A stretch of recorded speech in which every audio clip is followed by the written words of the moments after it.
Aí a pessoa falou assim, mas professor, olha o que o senhor tá me falando. Eu nem tive essa disciplina que é sistemas agroflorestais na rural.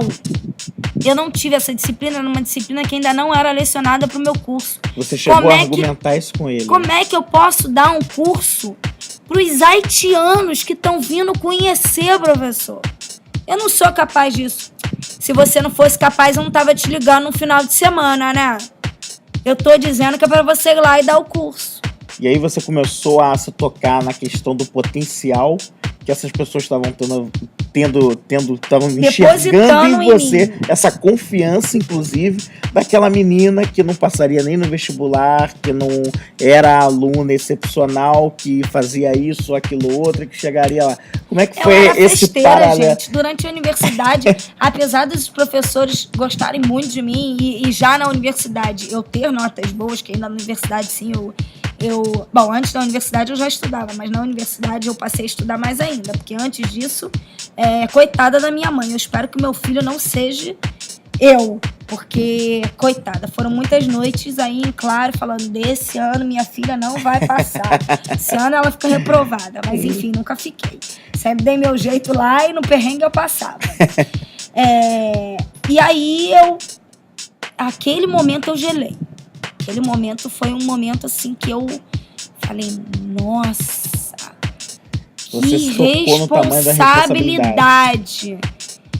Mas aí eu falei assim, bom, eu sou engenheira florestal, eu sou mestranda, eu sou formada, eu tenho um diploma nessa universidade, depositou uma carga enorme em mim, que foi um diploma, né? E eu sou mestre, instituições de pesquisa pago o meu salário para eu estar aqui hoje. Eu tenho que retribuir, eu tenho que justificar isso de alguma forma. Tá bom, professor. Segunda-feira de manhã eu passo na sua sala pra gente ver isso. Cheguei lá, ele já tinha fantástico, uma pessoa com conhecimento sensacional, simples até demais. Virou pra mim e falou assim, é só você ler isso daqui e o que você não souber, minha filha, é só você virar pra eles e falarem assim, eu não sei, amanhã eu te respondo. Quando você terminar, você me liga e a gente bate um papo. Essa técnica é ótima, muito boa. Você não precisa saber de tudo. Você acha que eu sei de tudo? Foi isso que ele me respondeu, né, professor? Você acha que eu sei de tudo? Eu não sei nem da metade. A única coisa que me difere de você, além de eu ser homem e você ser uma menina, sabe o que é? É que eu sou muito mais velha do que você, minha filha. Só isso que me difere. Porque de conhecimento, quando você chegar na minha idade, menina, você não é boba não. Quando você chegar na minha idade, você vai ter muito mais conhecimento do que eu. E agora me diz uma coisa, se você tivesse dito não pra ele, tivesse recusado essa ida pra ministrar esse curso, o que teria acontecido de diferente na sua vida? Você consegue imaginar? De lá pra cá, tudo teria sido diferente. Porque depois que eu lecionei esse curso, eu tinha acabado, eu estava meio que no começo do mestrado com ele. E esse foi um voto de confiança que ele me deu. Se eu aceitasse aquilo dali, ele ia ver o quanto que eu era capaz, não o quanto que eu era capaz, mas o quanto que eu era, sei lá, desbravadora, ou o quanto que eu era guerreira, e o quanto que ele poderia depositar confiança em mim. E foi o que ele fez. Depois do curso foram vários outros cursos, foram disciplinas. Não posso dar aula, vai lá e dá aula disso. E era assim, de um dia pra noite. Mas eu nem tenho material, tá aqui minha aula.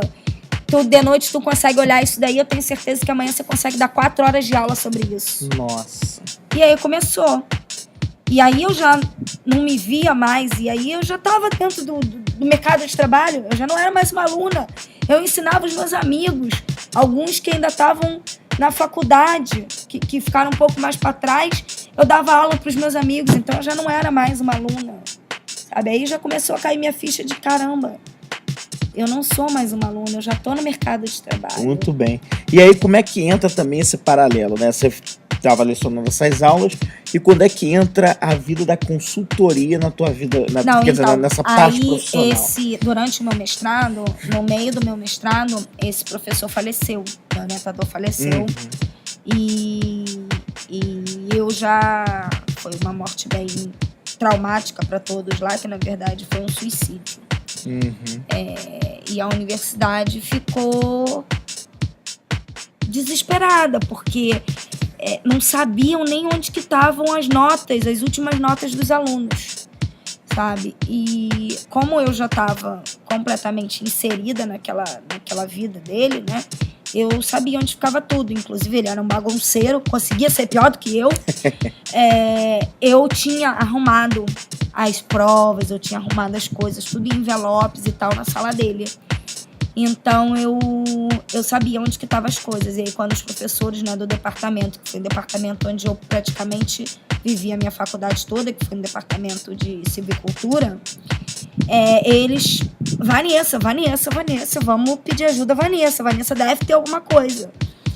E aí a Vanessa sabia onde estavam as provas, onde estavam as coisas, onde tinha algumas anotações que eles precisavam para fechar, pelo menos, aquele período. E aí a Vanessa resolveu isso tudo, além de vários outros pepinos que se tornou, né, em volta dessa morte um pouco traumática e tudo mais. E aí, bom, o professor faleceu, assim, do dia para o outro. Tem que ter um professor para substituir no semestre que vem. Quem vai dar aula no lugar dele no semestre que vem? Ah, eu não vou, eu já tô com um monte de disciplina, nananã. Vamos abrir um concurso para professor substituto.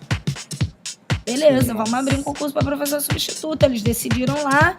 Eu só queria saber como é que eu ia resolver o meu mestrado. Era a única coisa, que eu estava na metade do mestrado. Era uma semana antes de eu viajar para coletar os meus dados, que não ia ser no Rio de Janeiro, ia ser em Rondônia, minha pesquisa. Então eu ia para Rondônia com ele. Esses dados para pesquisa mestrado, final, fazer projeto o mestrado, final, entendi. Para poder coletar os meus dados, para analisar. Era uma área de mineração lá em Rondônia e tudo mais. Eu ia ter que ir lá coletar solo, medir árvore, fazer um monte de coisa. Ele ia comigo para me ajudar, me orientar, é claro. Mas aí faleceu e aí eu fiquei naquela. Como é que agora eu resolvo meu mestrado? Eu estou na metade do mestrado, já está todo o projeto aprovado, escrito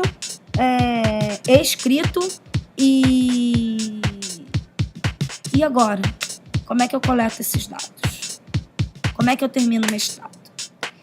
E eles queriam saber, o departamento queria saber do meu mestrado, o departamento queria resolver o problema deles, que o problema deles era o quê? Professor. Beleza, abriu vaga para professor substituto, tudo bem. Aí tô lá tentando resolver o meu mestrado, aí eis que eles viram, 2 ou 3 professores viram e falam assim: Vanessa, você já se inscreveu para professora substituta? Claro que não, né, professor? Eu ser professora substituta? Pois é, né, Vanessa? Eu acho que você deveria fazer a inscrição. Ah, professor, eu preciso resolver o meu mestrado. Que eu vou fazer prova professora substituta? Eu nem tenho título de mestre ainda.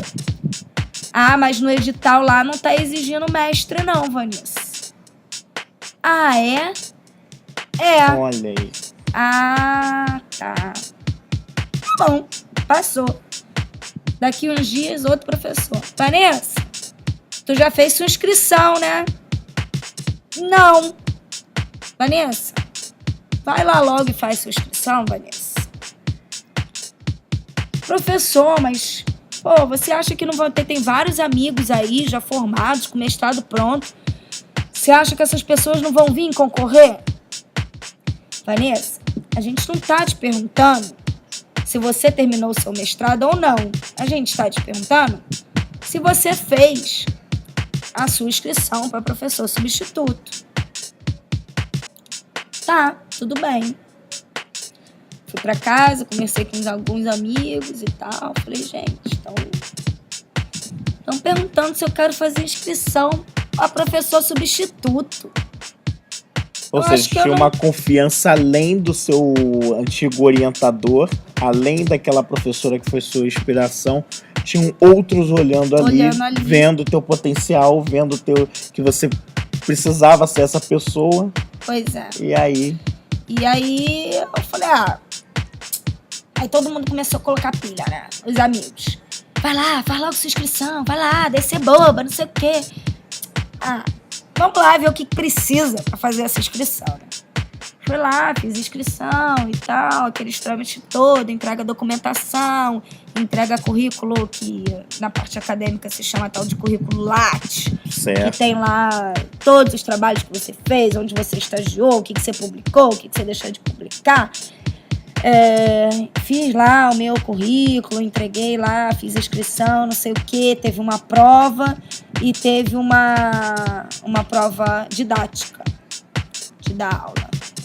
E aí, para minha surpresa, não tinha candidatos, mas tinha um candidato lá que era orientado de um professor que eu estava fazendo a disciplina no momento do mestrado, que ele era super bem conceituado, o pessoal falava bem dele, porque fulano é muito bom, fulano não sei o quê, fulano sabe muito, porque é irmão de engenheiro florestal já, não sei o quê. Falei, tem condições nenhuma para fazer essa prova, fulano vai concorrer. Pois bem, cheguei lá no dia, cadê o menino? Não foi. Não apareceu. Não apareceu, que depois eu vim descobrir que ele não apareceu porque, segundo ele não tinha condições de concorrer com as pessoas que estavam ali inscritas. Olha só. Bobeira dele, né? Mas enfim, eu fui, né? Não sou boba nem nada. Quando eu digo que vou tentar, eu vou tentar, não interessa o que é, se seja para carregar uma barra de 1.000 quilos ou para soprar uma pedra de gelo, eu vou tentar. Já tava lá, já tinha inscrito, já tava... Fiz minha prova, aí fizeram uma série de perguntas lá, né? E aqueles professores que tinham sido meus professores já estavam sentados assim numa mesa no alto, que lá na rural era as cadeiras mais baixas e tinha aquele tablado, né? Certo. Estavam, né, sentado numa mesona assim de madeira. E se o aluno te perguntar isso, o que você faz? E eu, respondia, né? Aí perguntaram que esse professor, né, que veio falecer e tal, ele dava uma disciplina para outra graduação, que era a agronomia, que tem... como é que seria para você dar aula para os alunos de agronomia? Porque rola aí meio que uma... Sei lá se rola ainda, eu acho isso uma bobeira. Mas tem meio que uma rincha da floresta com a agronomia, sabe? Que diz que o curso da floresta saiu do curso de agronomia, mas os agrônomos acham que sabem mais do que os engenheiros florestais e os engenheiros florestais acham que os agrônomos não sabem nada de silvicultura. Então tem meio que uma briga aí nesse meio termo. Então muitos engenheiros florestais não querem dar aula para agronomia. Como é que seria pra você dar aula para agronomia? Eu, singela, né? Falei, como é que seria? Como é que seria dar aula para qualquer outro curso, né? Pelo amor de Deus, qual é a diferença? Não é diferença nenhuma. Pois bem, mas passou e, para minha surpresa, quando saiu o resultado, eu fiquei em primeiro colocado e fui, então, chamada para ser professora substituta da instituição no qual eu tinha... o maior apreço, tinha um orgulho enorme e um prazer, realmente um sonho. Aquilo dali estava sendo um sonho sendo concretizado. Porque quando eu terminei a graduação, que eu ingressei para o mestrado, na minha cabeça era, eu vou ser professora, eu quero dar aula. Era isso que passava na minha cabeça. Então, estar ali, apesar de como professora substituta, estar ali dando aula, era um sonho sendo realizado. Muito bem. E para variar, né, eu passei num dia e tinha que dar aula no dia seguinte. Era óbvio. Era tudo bem corrido. Que eu não tinha material nenhum preparado. Mas o professor lá já tinha... ele me deu praticamente cópia de todas as disciplinas, de todo o computador dele, praticamente. Ele tinha me dado cópia. Aí eu falei, cara, o cara é muito bom. Eu não tenho como preparar. Eu não tenho como pensar. Não tinha tempo para você pensar num conteúdo programático de um dia para o outro. Falei, quer saber de uma coisa? Fui lá, cheguei em casa, abri meu computador, olhei assim e falei, essa aula eu sei bem. Essa aqui vai ser minha primeira aula. Fui dar minha primeira aula assim. Na outra semana foi que eu comecei a pensar, que até então eu fiquei, e agora? E agora eu tenho que terminar meu mestrado, que eu não tenho orientador, que eu não tenho dados, que eu não sei o que vai ser da minha vida, e eu ainda tenho que pensar em toda uma disciplina, ou toda uma disciplina, não, todas 3 disciplinas que eu tinha que dar aula. Eram 3 disciplinas. 3 disciplinas. Conteúdo programático, prova disso tudo. Falei, meu Deus, ferrou, mas vamos lá, vamos ver o que a gente resolve, né? Vamos. Se não der conta, a gente pede socorro. É o que eu tenho que fazer. E aí eu fiquei dando aula, dei aula ao todo, foram 4 disciplinas que eu dei aula na universidade, durante 2 anos, que é o tempo máximo que você pode ficar como professor substituto dentro de uma instituição. E aí nesse meio termo eu consegui terminar o meu mestrado, né? Consegui aparecer lá com os dados, com um projeto lá engavetado de alguém, porque dando 3 disciplinas, tendo que montar tudo, e com o mestrado já metade, com um projeto e tendo que trocar projeto, eu não tinha realmente tempo para pensar no seu próprio projeto. Para poder pensar em escrever um novo projeto, coletar dados e defender no tempo que eu tinha que defender por causa da bolsa que eu tinha. Entendi. Eu tinha bolsa, então eu tenho tempo para fechar isso. Agora, a gente estava falando aqui, né, que foi até a pergunta inicial. Quando que a consultoria entrou na tua vida aí? Foi final desse mestrado, acabou o mestrado? Não. E como foi que entrou a consultoria quando você começou nesse ramo? A consultoria se mistura com a minha vida pessoal, familiar. Na verdade, quando eu terminei o mestrado e depois eu fiquei mais 1 ano dando aula. Aí, fiquei mais 1 ano dando aula, nesse tempo eu fiquei muito triste com a forma com que conduziram o meu mestrado, porque depois que o professor faleceu, ninguém queria assumir essa rabuda de ter uma professora substituta, uma aluna que já estava no meio do mestrado, pegar um novo projeto e bater no peito. Então, assim, meu mestrado acabou não saindo o mestrado que eu queria, o mestrado que eu tinha idealizado. Foi um mestrado bacana. Hoje eu agradeço muito e digo que meu mestrado só valeu a pena porque eu me tornei professora substituta, porque só pelo mestrado não valeu a pena, e aí eu fiquei muito triste e eu falei assim, não, sabe, aquilo, apesar de eu ter, assim, ficado, nossa, muito, muito, muito feliz, muito agradecida pela oportunidade com que os alunos me deram de ter sido professora e pelo carinho que me retribuíram, eu estava muito triste com a instituição, sabe, eu estava vendo um momento, assim, muito para baixo. Foi um momento de crise entre você e a instituição, diferente de todo aquele amor que você sempre tem.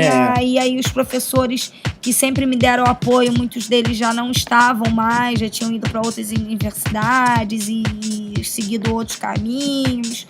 E aí foi um momento bem triste. Aí os professores perguntaram, fazer doutorado? Não vou fazer doutorado porque eu não consegui ainda engolir o meu mestrado. Não tenho como fazer um doutorado. E aí, então, eu decidi, depois de 8 anos, morando na rural, eu decidi voltar para casa dos meus pais. E aí eu falei, bom, vou voltar para casa dos meus pais, vou finalizar as coisas do mestrado que eu tinha que finalizar, algumas correções e tudo, aquelas coisas todas. E vou ver o que eu faço da minha vida. Mais uma vez eu cantei, deixa a vida me levar, vida leva eu. E aí eu voltei, quando eu decidi, então, na semana que eu vim para casa, que eu decidi que eu não ia mais. Foi dolorido, muito dolorido, esse retorno à casa da família, apesar de todos estarem de braços abertos. É um momento bem difícil, é um momento delicado, porque você já fez, como eu falei lá no começo, seus princípios e tudo mais. Era um momento de alegria, né, de eu estar voltando, mas era um momento bem delicado, eu não sabia como é que eu ia me comportar. Um passarinho, quando ele bate asas, ele não quer voltar para a gaiola novamente, sabe? Então, eu tinha medo disso ser um fracasso, sabe? Eu achava que isso era um fracasso. Voltar para casa dos meus pais, eu achava que era um fracasso na minha vida profissional. Depois de já ter criado aquela independência, toda uma estrutura de vida, com todos os valores. E aí, né? E aí tá, eu voltei, mas quando eu voltei, na semana que eu voltei, o meu pai veio a falecer.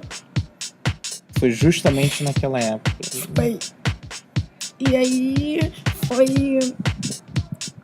uma situação bem delicada familiarmente, né? Perder um ente querido é uma situação difícil, é rever muitas coisas, enfim. E aí meu pai faleceu e tudo, muito rápido. Não tive nem muito tempo para conversar, para trocar ideias. Mas eu tinha vindo com a ideia de que eu ia para outro estado, né? Eu tinha vindo com a ideia de terminar as minhas correções e ir para outro estado. E aí, quando aconteceu isso, eu falei, acho que não é muito o momento, né? Eu preciso agora botar minha cabeça no lugar e pensar nisso. E aí, a consultoria me procurou. E aí, uma empresa de consultoria então, eles me ligou, eu comecei né, falei, bom, eu tenho que ficar no Rio por enquanto, preciso trabalhar, falei com alguns amigos, falei, tô no Rio, tô de volta, preciso trabalhar, se alguém souber de alguma coisa e tudo mais, pode me indicar, que eu vou aceitar, não tô mais na Ural e tudo mais, não tô mais dando aula. E aí, nisso, sei lá, currículo vai, currículo vem, sei lá como é que foi, me indicaram. Eu fiquei 6 meses, mais ou menos isso, 6 meses em casa, cuidando da minha família, cuidando da minha cabeça, cuidando, enfim, respirando, que até então, esses 2, 3 últimos anos antes disso, tinha sido uma correria danada, né, E aí foi uma hora que teve uma freada, né, na verdade. Foi uma freada, assim.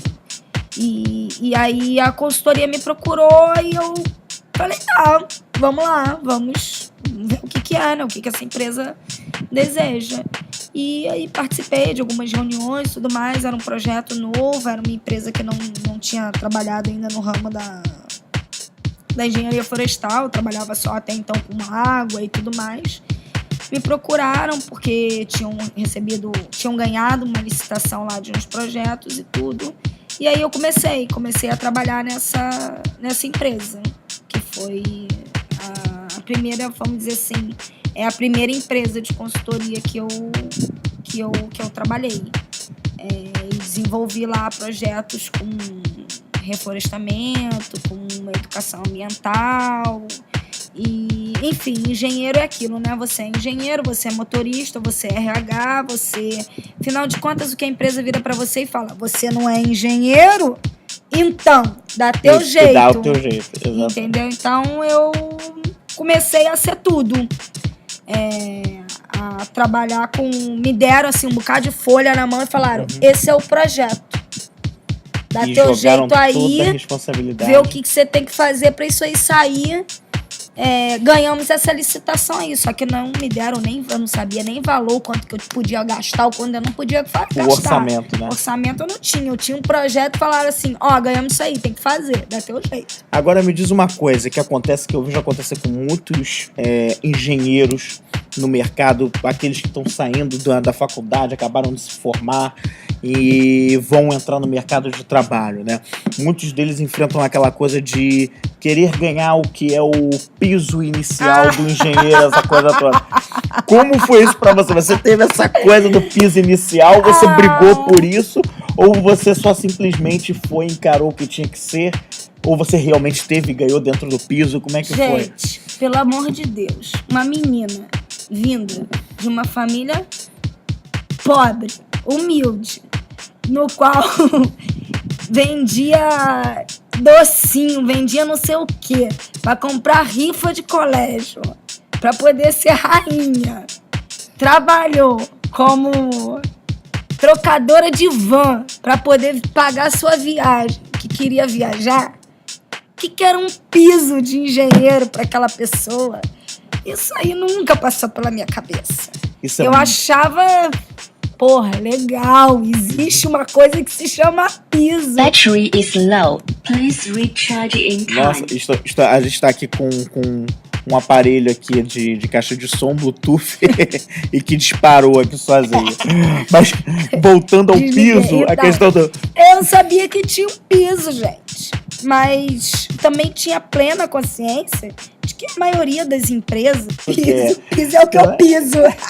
Mas é legal a tua visão, essa coisa de você mostrar isso pra gente. O que eu queria, naquela época, o que eu queria era trabalhar, era me inserir no mercado de trabalho e fazer o que eu tanto sonhava, que era ser engenheiro florestal. Era isso que eu queria, porque até então, naquele momento de vida que eu tava passando, eu nem pensava muita coisa, entendeu? Eu só pensava que eu precisava estar com a minha família e que eu precisava pagar contas. Então eu nem não queria isso, eu abracei aquele trabalho com maior amor e carinho, independente do valor que era pago, entendeu? E aí era primeiro um projeto, aí conforme, sim, aí foram aumentando os projetos, aí eu pedi pro chefe, falei, pô, chefe, um projeto, isso aí tudo bem, agora vários projetos eu preciso de um aumento. Afinal de contas, tu tá colocando em todos esses projetos o meu nome, engenheira, mestre, para poder ganhar a licitação e eu chupando bala.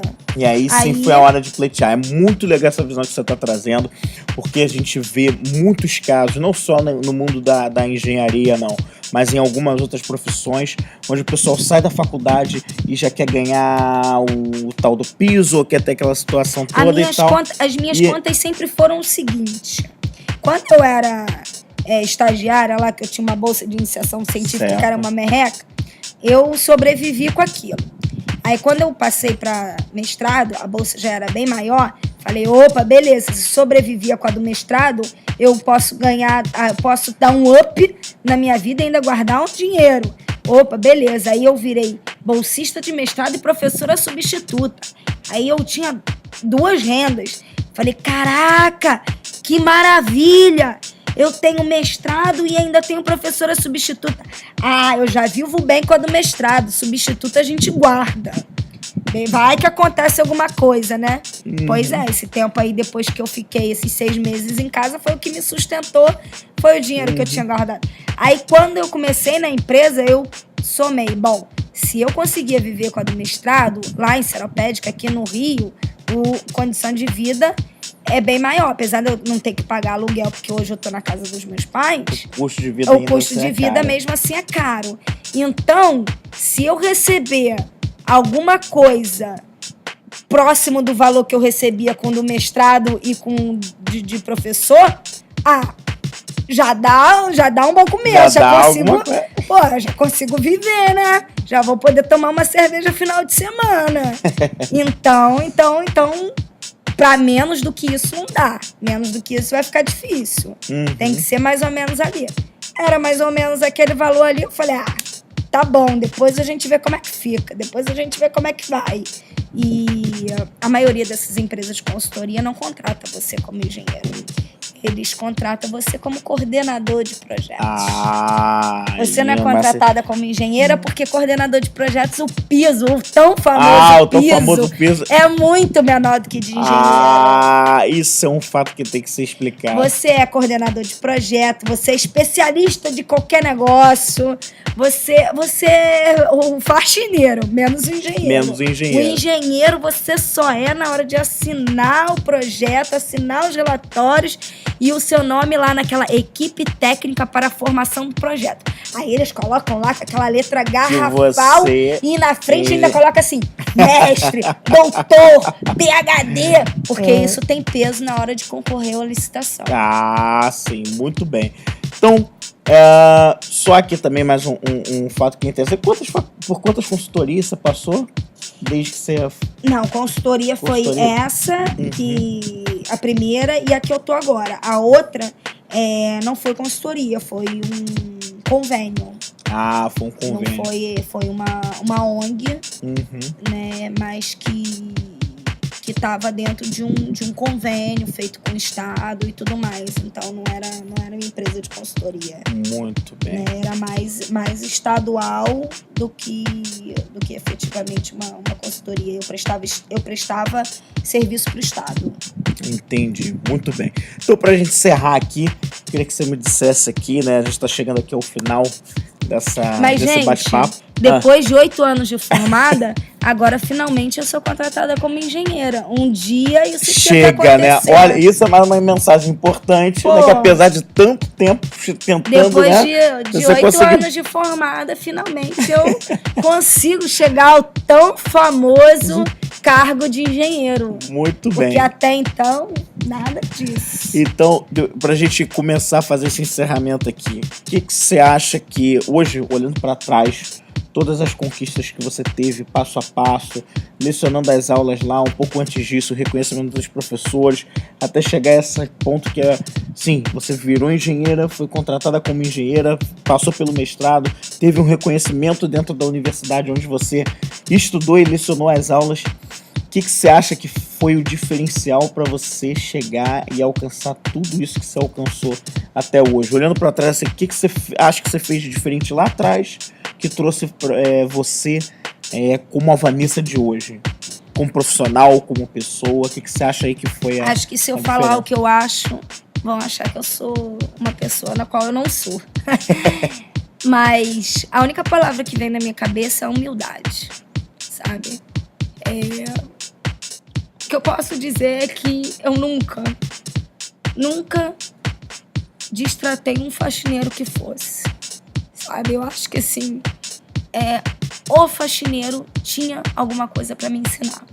A tiazinha que limpava aquele laboratório lá, no qual foi o primeiro laboratório que eu trabalhei, no qual foi aquela professora que me incentivou a tudo isso, aquela tiazinha também foi minha inspiração. Aquela tiazinha me ensinou muita coisa de laboratório, sabe? E ela era uma faxineira. Então, assim, se acho que hoje eu ocupo um cargo de engenheira, se hoje eu realmente posso dizer para a sociedade que eu sou engenheira porque eu ocupo um cargo de engenheira, é porque eu fui humilde.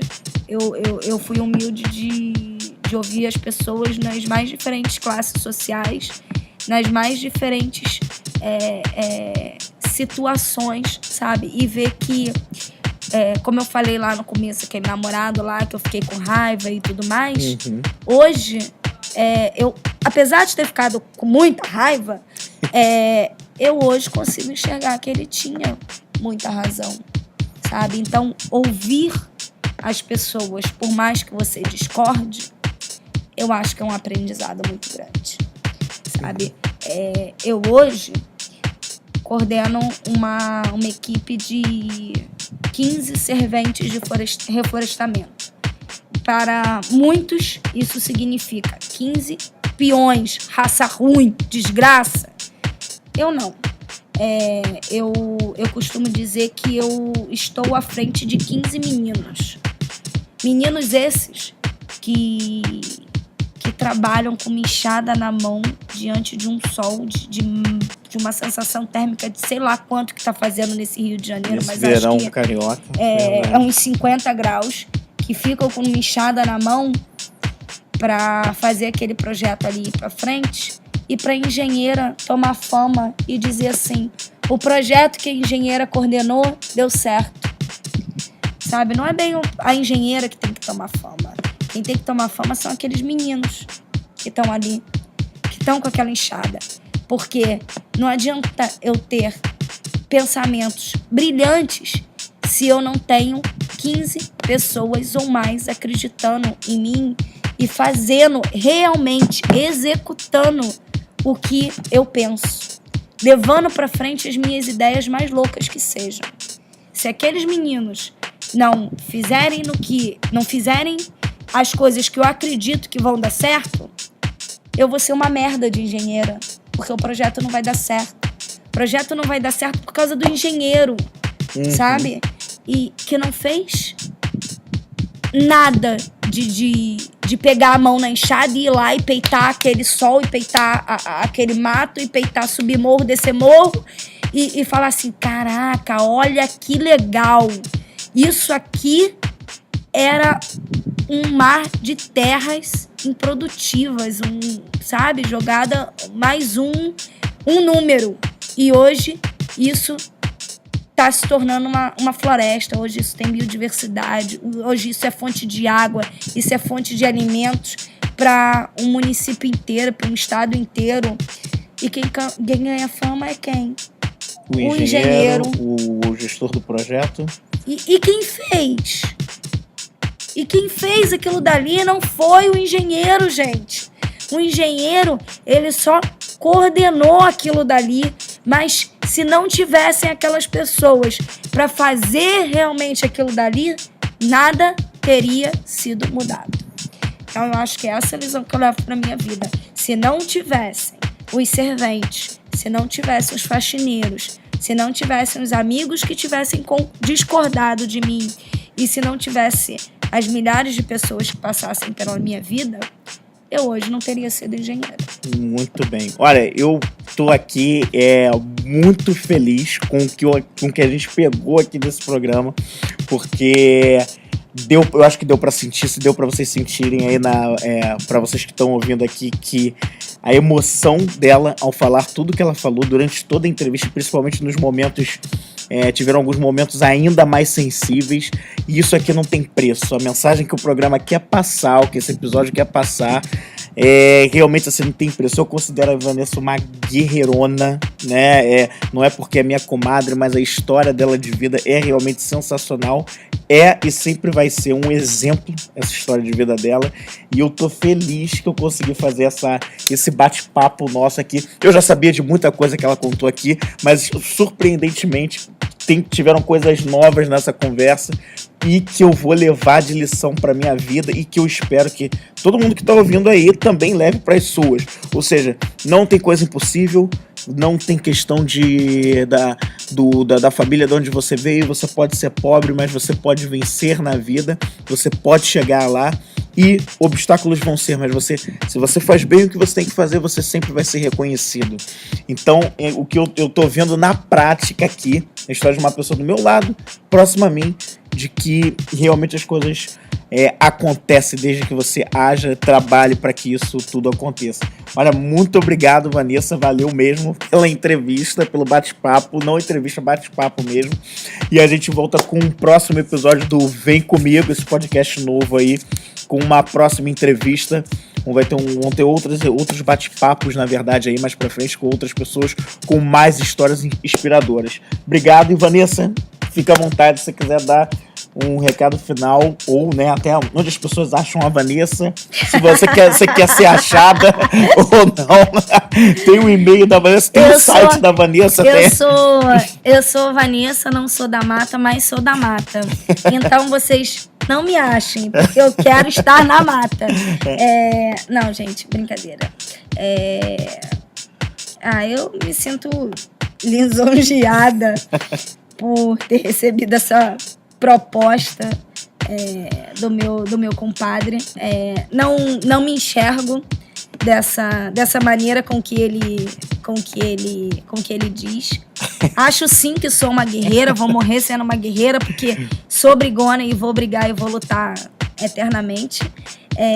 Mas não acho que sou inspiração pra ninguém, não. Eu simplesmente cometo muitos erros e só tento, deixa a vida me levar, a vida leva eu. Vamos ver o que as pessoas vão dizer nos comentários, se a tua história é inspiradora ou não. Um dia, sei lá, as coisas acontecem, sabe? Eu não sou muito de... Enfim, sou uma virginiana. Não acredito muito nessa história de signos, não. Mas um ponto eu tenho que concordar, sou perfeccionista. Então, em tudo que eu tento fazer na minha vida, eu tento fazer bem feito. Não é há pouco que meu filho é lindo, maravilhoso, a coisa mais gostosa desse mundo, né? Fui eu que fiz, pô. Então, tudo que eu tento fazer, eu tento realmente fazer bem feito. Eu acho que isso daí eu tenho que concordar com o Flávio. A única mensagem que eu realmente deixo e que eu acho que as pessoas deveriam seguir em qualquer coisa na sua vida, seja a sua vida pessoal ou profissional, se for fazer alguma coisa, faça bem feito. Não interessa se você está naquela posição hoje como vendedor, como faxineiro, como cozinheiro, como engenheiro, como médico, como advogado. Se você se propôs a fazer alguma coisa, dê o seu melhor, sabe? É isso que eu tento passar para as pessoas. Eu acho que... Quem sou eu, né, para falar um negócio desse? Mas é isso que eu tento levar à minha vida. Se eu aceito qualquer coisa... só um detalhe. Antes de eu virar engenheira efetivamente de carteira assinada, eu também fui vendedora de loja de shopping. Então, mas eu aceitei. Se eu aceitei fazer isso, eu tenho que fazer bem feito, sabe? Eu acho que o que tá faltando muito às pessoas hoje em dia é isso. Só porque eu não tô naquele emprego dos sonhos, ou só porque eu não tô com aquela pessoa que eu sonho do meu lado, eu não tenho que dar o meu melhor, eu não tenho que amar ao máximo, eu não tenho que trabalhar ao máximo, eu não tenho que investir ao máximo, sabe? Isso eu nunca fui assim, pretendo nunca ser, sabe? Eu acho que se você aceitou estar com aquela pessoa, você tem que amar sim o máximo, você tem que sim respeitar ao máximo, você tem que sim sonhar que aquilo dali vai ser o melhor. E se você tá numa profissão, você tá onde que seja, é a mesma coisa. Você tem que tentar fazer o seu melhor, não que ele seja o melhor, não que você seja o melhor, mas você tem que tentar fazer o seu melhor. Isso aí. Acredito muito nisso. Obrigado, Vanessa. Até a próxima. Valeu mesmo. O episódio de hoje vai ficando por aqui. Se você curtiu, compartilhe aí com seus amigos, tá? E em homenagem à personagem desse bate-papo, a gente encerra o programa com a música Trembala, de Ana Vilela, que sem querer vai ficar aí como mais uma dica musical para você. Obrigado por ouvir mais esse episódio do podcast. Fica ligado aqui que você vai saber muito mais sobre os próximos episódios. Até mais e vem comigo. Universo tão vasto e bonito é saber sonhar. Então fazer valer a pena cada verso daquele poema sobre acreditar. Não é sobre chegar no topo do mundo e saber que venceu. É sobre escalar e sentir que o caminho te fortaleceu. É sobre ser abrigo e também ter morada em outros corações. E assim ter amigos contigo em todas as situações. A gente não pode ter tudo. Qual seria a graça do mundo se fosse assim? Por isso eu prefiro os sorrisos e os presentes que a vida trouxe pra perto de mim.